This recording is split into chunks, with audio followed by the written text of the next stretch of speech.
I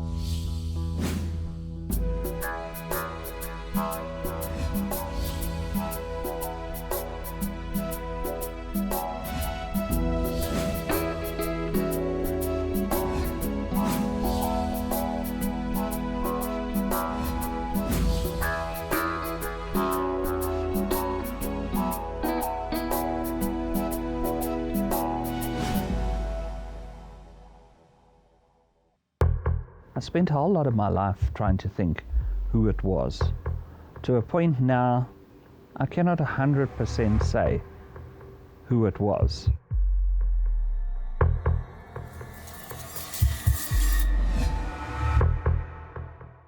My name's Reece Mann.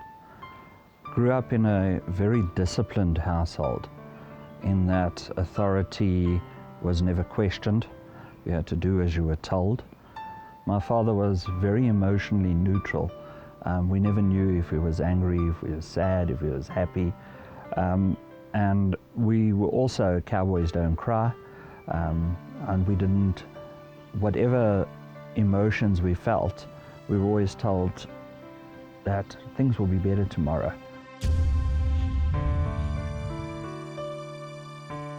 Typical South African home, the way I was socialized.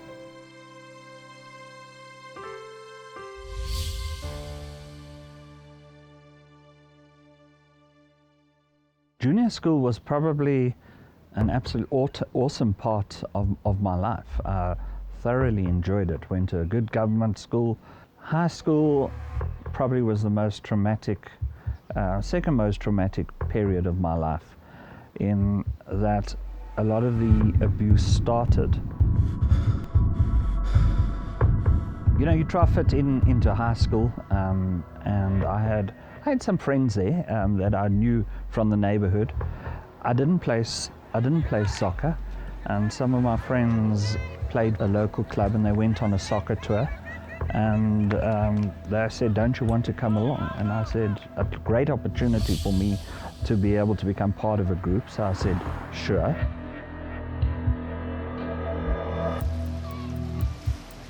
It was a wonderful opportunity to be able to be free from normal discipline that would come into place. It was a Durban tour. We went on Durban, and the coach basically told us as young boys that what happens on tour stays on tour. There was very little discipline. He allowed us just to have the freedoms we wanted, and even insinuated where we can get alcohol. Without telling us specifically that we can drink, we were told where we would acquire it, and that most bottle stores in that area really didn't worry about your age. And we drank, and I drank quite heavily, and I got really, really totally intoxicated.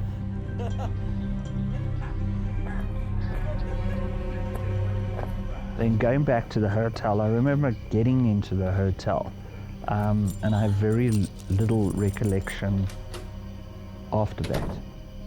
The next thing I remember was,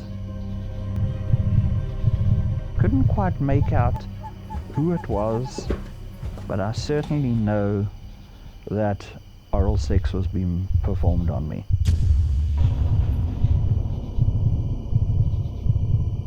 And in the morning I wasn't too sure if this was, what happened? How did it happen? Was it the coach or wasn't the coach? I spent a whole lot of my life trying to think who it was. To a point now, I cannot 100% say who it was, but I'm quite certain it was the coach himself.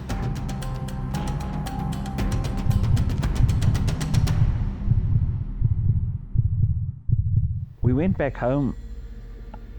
You know, I couldn't speak about it to my parents because I was drunk. And that was the one thing that held me back, is that I had done something that was inappropriate and not acceptable to my family. The way we were socialized in an all-boys school, nobody would believe me. If they did believe me, you would have been labeled. Just because you're speaking about something that happened on tour and the rules were what happens on tour stays on tour, and that you had broken some silent contract amongst young boys. It was very confusing.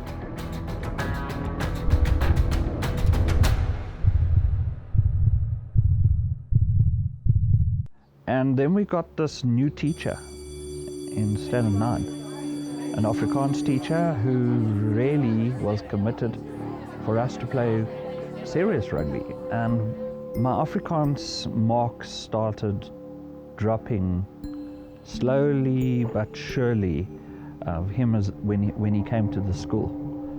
And then as the year went on at parents' evening, he said, you know, Reece has really got a serious problem with Afrikaans. And I was fully aware that in that era you had to pass English and Afrikaans, otherwise you didn't get a matric. It was absolutely mandatory.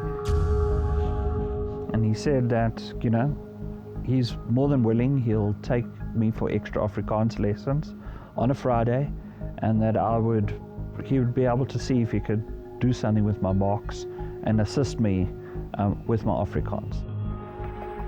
And so did I. I mean, here he is, our coach, and he is also offering me academic support as well. And then at Afrikaans lessons, I felt a little uncomfortable.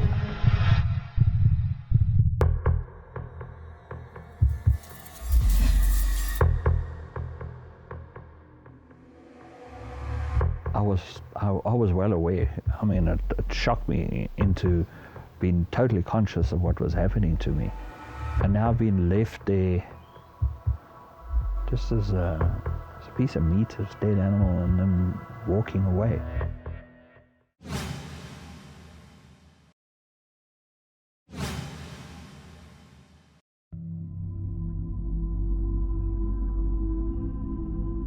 The extra Afrikaans lessons that I attended, it was private lessons, so it was just myself and the teacher.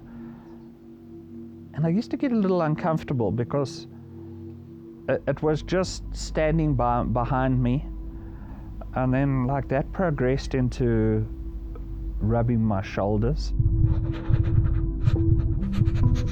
But I realized that if I failed Afrikaans, I was going to be the school's first failure ever. And things progressed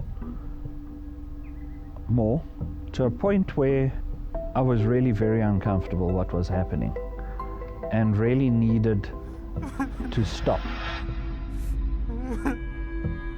He actually told me that I mustn't mess with him. In quite a stern way. Didn't quite understand what he meant. At a rugby game, I was taken off the field. The next time I had extra Afrikaans lessons, it was basically, don't f with me, because nobody will believe a word you say. This was grooming over months and months and months. It didn't happen all of a sudden. It moved slowly and slowly, and I worked hard at Afrikaans, and fortunately I passed Afrikaans. And later in my life, when I was speaking about this to people, they said, in that era, the mark that I got and the mark the teacher had been given me didn't make sense. So school had finished. Big relief. I can put that behind me.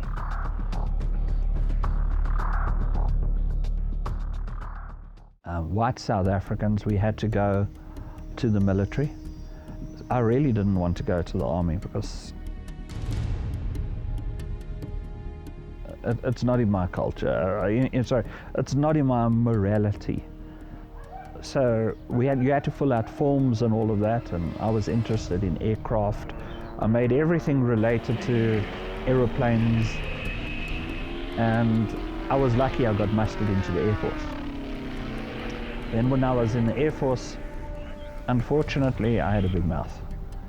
And the big mouth started to really upset people. And all of a sudden, I get orders that I'm going to the border. Wow, that was like my worst nightmare. I'd got so far. I've got 3 months to finish before I'd finish my training. And the worst case scenario has happened.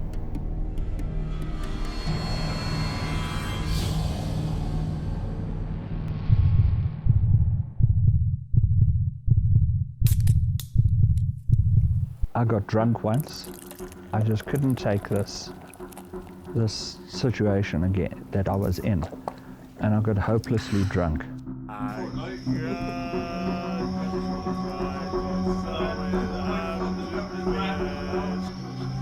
Like most alcohol, it loosens your tongue, and I actually was speaking a lot against the status quo in South Africa. Didn't think much of it, and I went and walked back to my quarters. It was on the other side of the runway. And near the mess, I got grabbed by about 3 guys. And they pushed me into a room. And they violently raped me.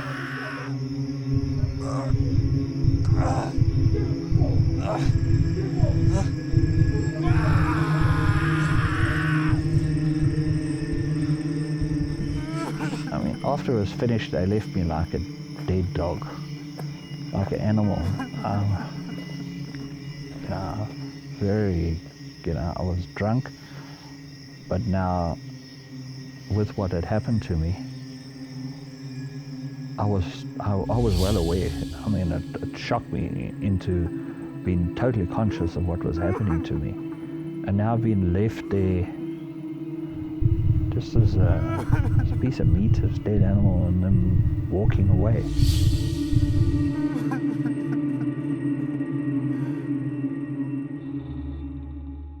And then I managed to get to the showers, and probably the loneliest I've ever been in my life. I sat in that shower bleeding and thinking there's no future. We were given weapons. The easiest way out was to blow my brains out. But I've got a girlfriend I love, I've got a family who I love. It's not an option.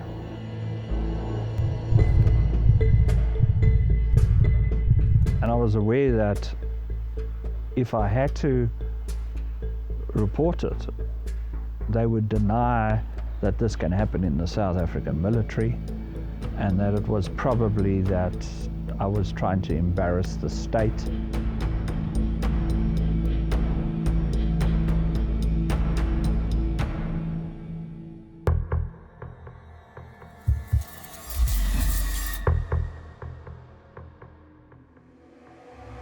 Big decision now.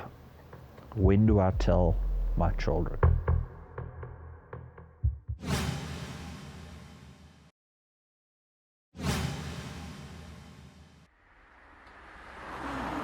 I then went back, left the border. I did 3 months on the border, went back, and that was virtually the end of my 2 years that I had to do in the military.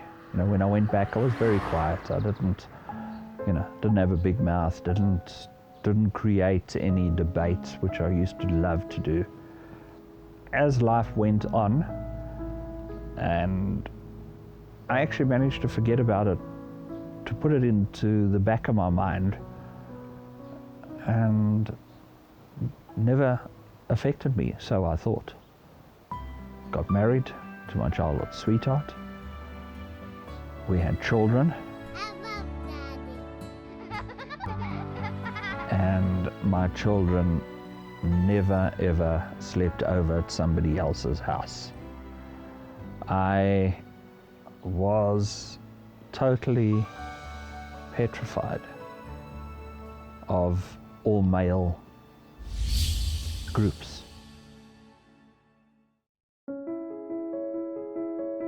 Circumstances arose that I could have access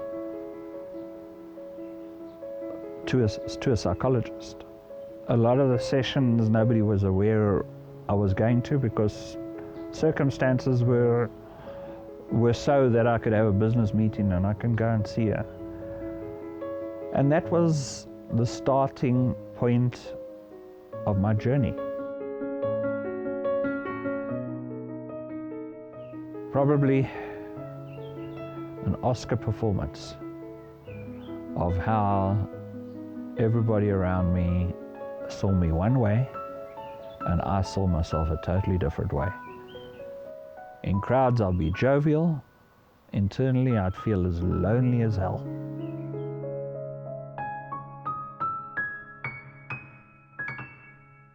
Part of the therapy was now, how do I disclose? Do I disclose? When do I disclose? A lot of work had to go into that. And then it was time to actually speak out. What was so amazing is that she listened and she believed me. So I made a decision to tell my children when they were 18. And the reaction I got was, they showed so much empathy. They understood where I came from. And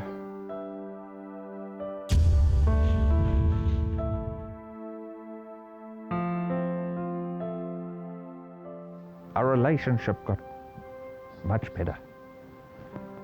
I took some chances and I told one person, not a family member, and the reaction I got or didn't get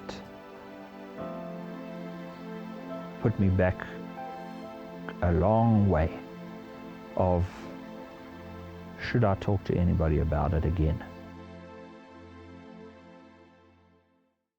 And there came a day when I actually decided that I can't carry on like this. I can't carry on. So I wrote a bit of my story that I believed I should disclose at that time. And on the computer, I sent it to some of my family members, immediate family. The fears I've had of reactions that I would get,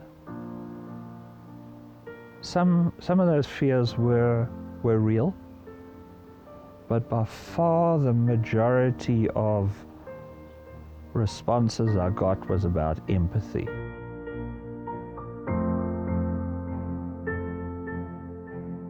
It was a big relief.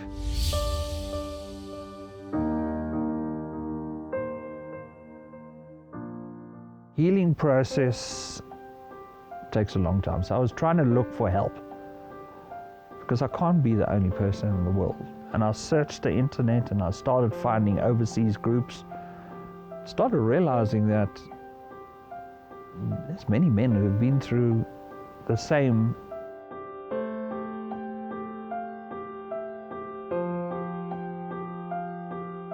That we needed to do something in South Africa. So again, I spoke to my family. More importantly, it was for my kids. and said, I want to start an organization. I want to start and reach out to other men. I said, but this is about you. That if I speak about it, it will be in the press, it could be on social media. You don't know where it's going to do. Are people going to believe you? How's it going to pan out? I said, I cannot guarantee anything.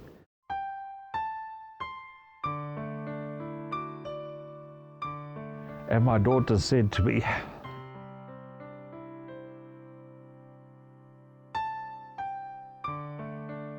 it's amazing how children can empower you.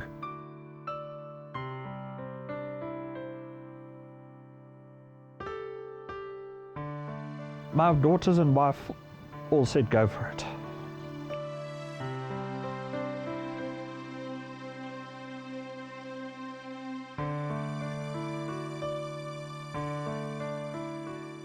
And that started South African male survivors of sexual abuse to help other men and to speak about it and educate the public about all the myths.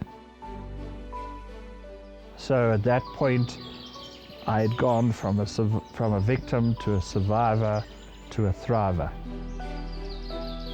My sister and I did Kilimanjaro, and I thought I will also take some flags with me along the way to make a statement that men can be abused, real men can be raped. So climbing Kilimanjaro, to me, it was a challenge. I had to get to a summit. So climbing Kilimanjaro was much like my journey.